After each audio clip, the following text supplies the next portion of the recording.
In that place, in that time, there was a man who had nothing left but his child, a girl whose laughter still clung to life even when her stomach ached. She was his only light, his only warmth. And yet, as famine dug its claws deeper into his mind, the light began to look like a flame to be consumed, the warmth like a meal waiting to be taken. Listen closely, for this is no ordinary folktale. It is not meant to soothe or guide, but to chill the marrow of your bones.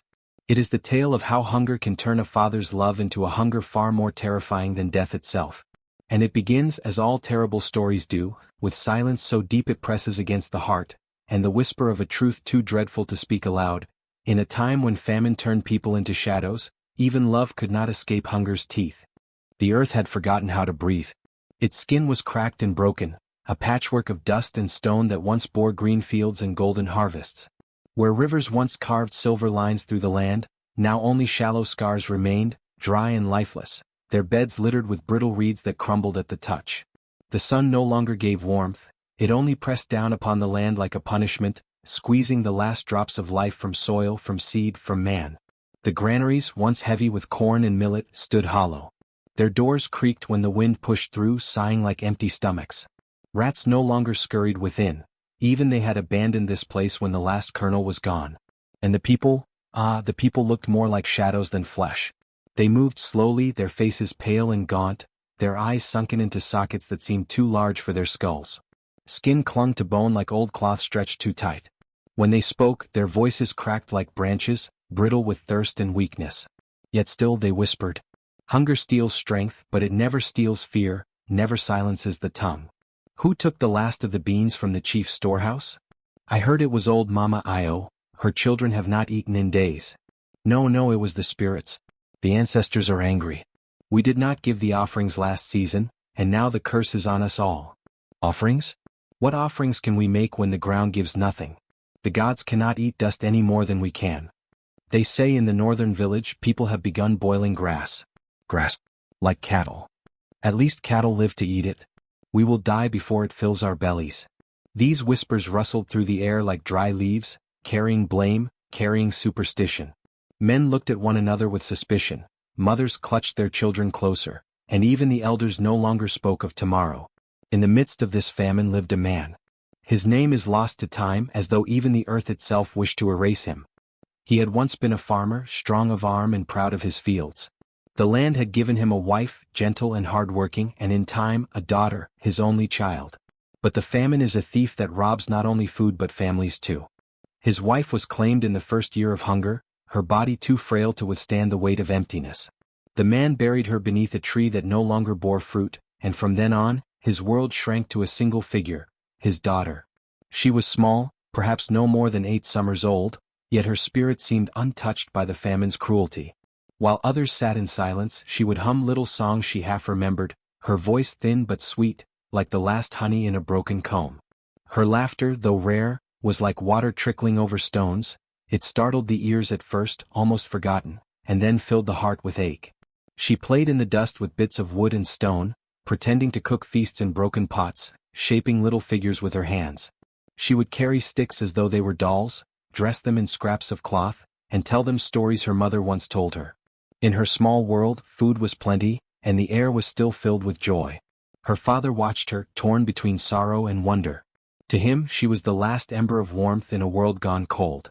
When she ran to him with a smile, showing him a game she had invented, his hollow stomach clenched not only with hunger but with a sharp stab of love. For in her presence, he remembered what it felt like to be human, to be a father, not just a creature of gnawing emptiness. Yet every time she laughed, the sound carried into the silence of the village, and the silence answered back with hunger. The neighbors would watch, their eyes following her small figure. Some smiled faintly, remembering their own children now buried, but others looked on with bitterness. For every child's giggle was a reminder of mouths still waiting to be fed, of the cruel arithmetic of survival. The daughter was light. She was innocence. She was the single flame flickering against the storm of despair. But famine does not honor innocence, and hunger has no respect for love. In the world that was crumbling, even laughter was food for the air, and joy could not last. The father's hunger was no longer a whisper in his belly. It was a storm, rising each day with greater fury, consuming his thoughts, twisting his dreams. He would wake in the night with his mouth dry, his stomach clawing at itself, his bones aching with emptiness. The world around him blurred. The village faded, the trees, the sky, none of it seemed real anymore. Only the ache, only the hollow place inside, only the gnawing cry of his body demanding to be filled. At first he tried to resist. He told himself the famine would pass, that rain would come, that seed would sprout. But days became weeks and weeks became months and still his fields lay dead. He tried chewing bark, tried drinking water until his stomach sloshed like a gourd, but water cannot become bread. He licked stones, imagining salt, but the stones gave nothing. Each morning he grew weaker, his hands trembling, his legs unsteady. His body wasted like a candle burning too long. And then came the visions. At first they were fleeting, no more than shadows dancing at the edge of his sight. A loaf of bread glimmering where a stone lay. A steaming pot rising from an empty bowl. The smell of roasted yams curling through the air where there was only dust. He shook his head, blinked, and the visions vanished. But each day they grew stronger, more vivid, more cruel. He would watch his daughter as she played, and the world around her would twist. Her arms, thin and sun-browned, seemed to glisten as though oiled and roasted over fire. Her hair, dark and tangled, shimmered like strands of golden grain ready for harvest. When she breathed, he swore he saw steam curl from her lips as though she were a bowl of porridge, hot and waiting. He rubbed his eyes, cursed himself, muttered prayers to the ancestors, but the images clung to him. No, no, it is my child. My own blood. My little one. Not food, never food. But she looks so soft, so warm. If I could only taste just once, the hunger would stop. He began to speak more often to himself, his mutterings spilling into the night. He argued with the shadows, pleaded with his own thoughts, cursed the hunger that stalked him. Sometimes he laughed, a hollow, broken laugh that startled the child and made her hide behind the hut. Other times he wept, clutching his belly, whispering her name like a prayer, as though her name alone might keep him human. She is my daughter. She is my joy. But joy cannot fill a man's stomach. What is joy to hunger? What is love to famine? The gods are cruel, cruel to give me a feast I cannot touch, cruel to give me light I must snuff out just to live another day. The more he fought the visions, the stronger they grew. He could not look at her without imagining. Her hand reaching for him became a hand offering food. Her smile became the shine of oil on fresh meat. Her laughter rang in his ears not as joy, but as the hiss of something sizzling in a pan. His body weakened further, each rib standing out, each step slower, his breath short. Yet his hunger sharpened like a knife. The less flesh he had, the more his thoughts carved into forbidden places. Forgive me, forgive me, forgive me. But forgiveness is not nourishment. And as the days stretched on, his love began to tremble beneath the weight of hunger's shadow. The famine was no longer outside in the cracked earth and empty granaries, it was inside him, in his mind, in his heart, twisting what he saw, twisting what he felt. And in the depths of his emptiness, a single thought began to root, small at first, then spreading like poison through his veins. What if the only way to live was to consume the very thing he loved most? The child did not see the shadows that gathered in her father's mind. To her, he was still the great figure who carried her on his shoulders, the voice that once sang to her under the moonlight. Even as his frame shrank and his eyes sank deep into hollows, she clung to him with the stubbornness of love. Where he saw her as a vision of food, she saw him as the whole of her world. At dusk, when the village sank into silence, she would sit beside him and hum lullabies her mother once sang. Her voice was fragile, yet it reached through the night like a thread binding them together. She would press against his arm, though his bones jutted sharp beneath his skin, and whisper, "Don't be afraid, father. Tomorrow the rains will come." She would slip away to scavenge, bringing him small treasures, a handful of wild berries, sour and barely ripe, a scrap of dried root, gnawed thin by insects, even a single kernel of grain dropped from a neighbor's basket. She would place these in his hand with triumph, her eyes wide and shining, as though she had carried home a banquet. "Here, father. Eat this. It will make you strong again."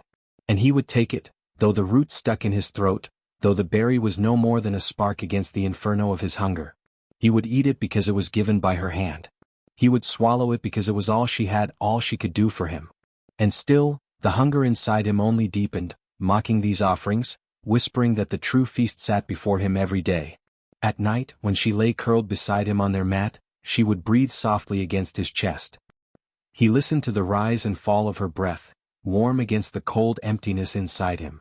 Sometimes she would murmur half-dreaming words. "Father, will the rains come soon?" And his heart would twist. For he wanted to say yes, to promise her that the skies would break open, that fields would grow green again, that laughter would return to the village. But his lips could not form the lie. He only stroked her tangled hair, silent, while inside him another voice whispered, "The rains will not come. Only hunger will remain." Her love was pure, unthinking, unconditional. Each scrap she offered, each song she sang, each question she asked was a thread of hope meant to hold them both. Yet against her tender hands, his mind grew sharper with dark imaginings. Against her innocent laughter, his stomach roared. Against her faith, his thoughts conspired. She believed she was saving him. She believed her small body could shield him from despair, that her smile could push back the famine. But he began to see her as both salvation and curse. Her presence kept him alive, yet each day alive meant greater torment, greater temptation. The irony was crueler than the famine itself.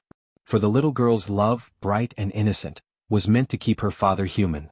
Yet with every gentle word, with every scrap of food she pressed into his hands, she brought him closer to the edge of the unthinkable. Night had fallen heavy over the village. The huts lay in silence, their fires long since extinguished to save what little would remain. Beyond the walls, the field stretched out like a corpse, dry, stiff, unchanging. And within one of those huts, a man lay awake, his eyes wide in the darkness. His belly roared as though some beast lived inside, clawing, gnashing, demanding. He pressed his hands against it, but it gave no peace. The hunger was louder than the wind outside, louder than the shifting of the thatch roof, louder even than the soft breath of the child lying at his side. The child slept, her body curled, her little hands clutching at the edge of the mat. Her face was serene, innocent, untouched by the nightmares that tormented her father. In the faint light of the moon slipping through cracks in the roof, she seemed to glow, fragile as a moth's wing, warm as a flame in the cold. The father stared at her. And in his eyes she began to change. He no longer saw the girl he had raised, the laughter he once held close. He saw food, his mind painting her in visions of flesh and feast. Her arm draped across her chest seemed roasted and glistening.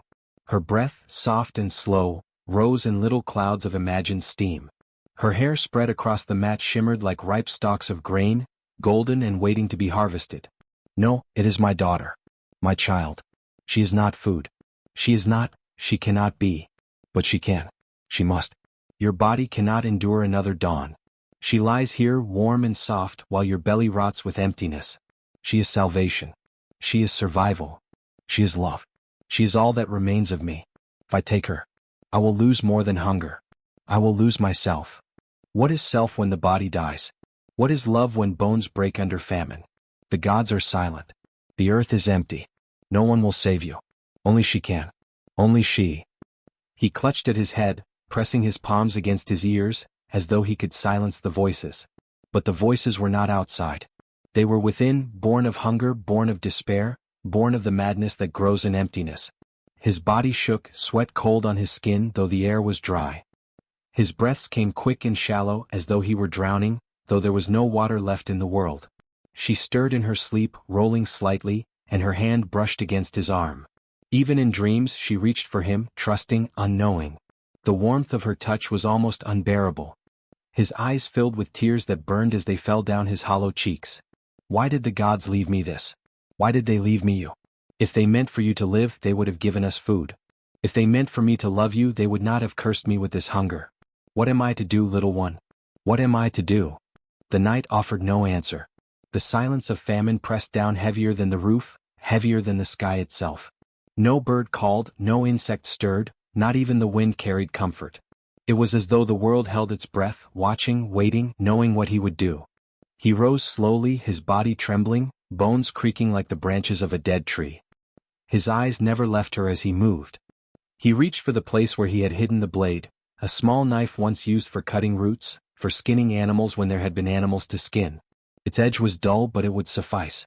He held it in his hand, the weight pulling at his wrist, heavier than stone. His breath rasped in and out, each exhale shaking.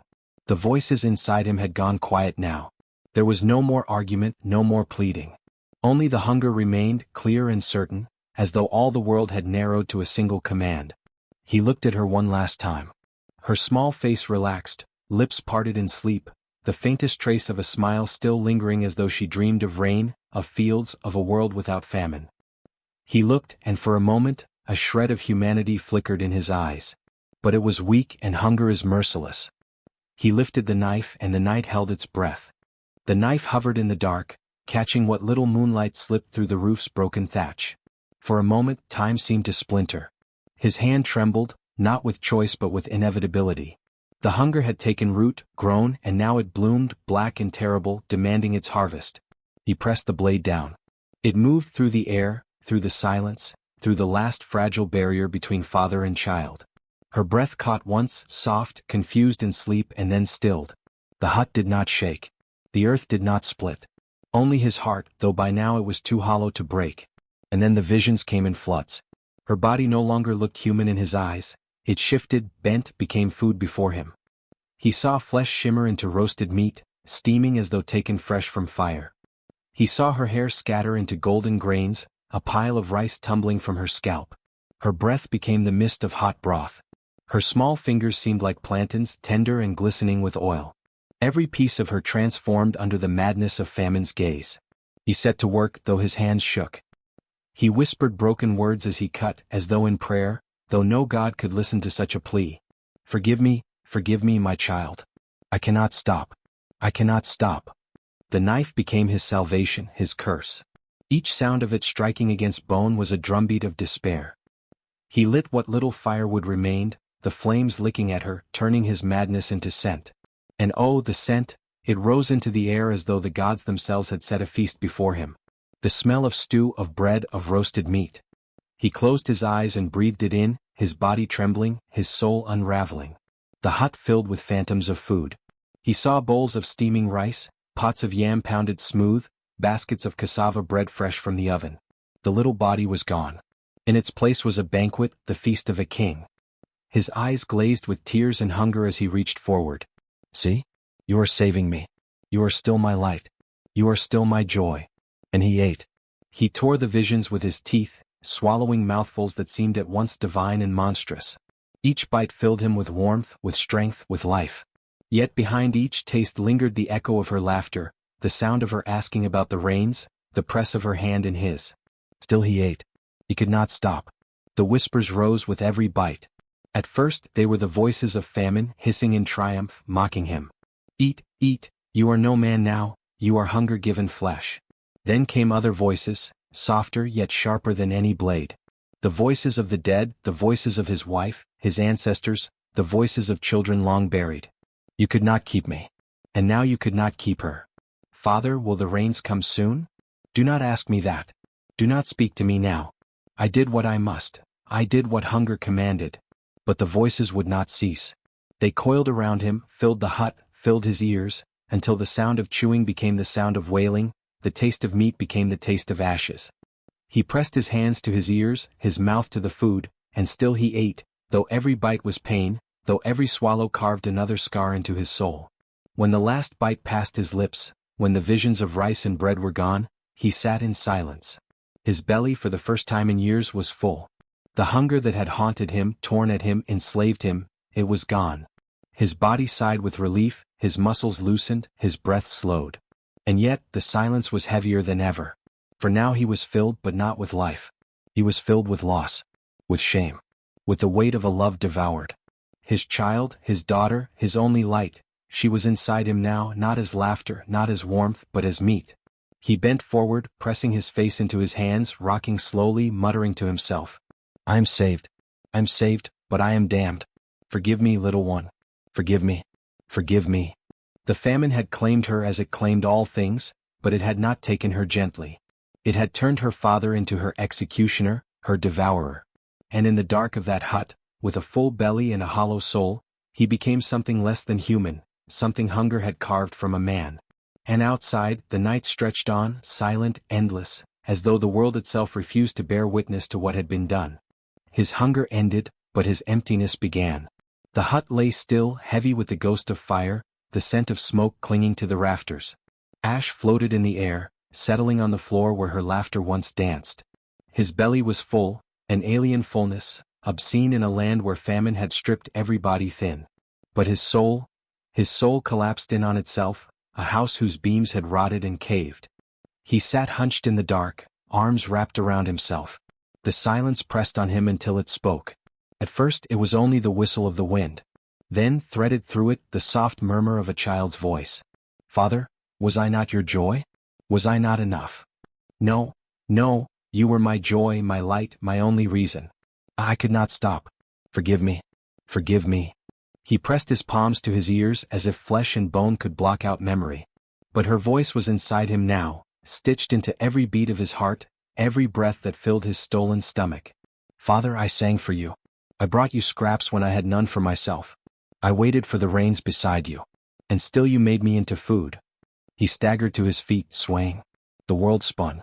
Shadows stretched long and twisted across the mud walls, their shapes contorting into her figure. Small arms, bright eyes, a girl alive in outline but gone in truth. He reached for her. His hand closed on Smoke. "Please, little one.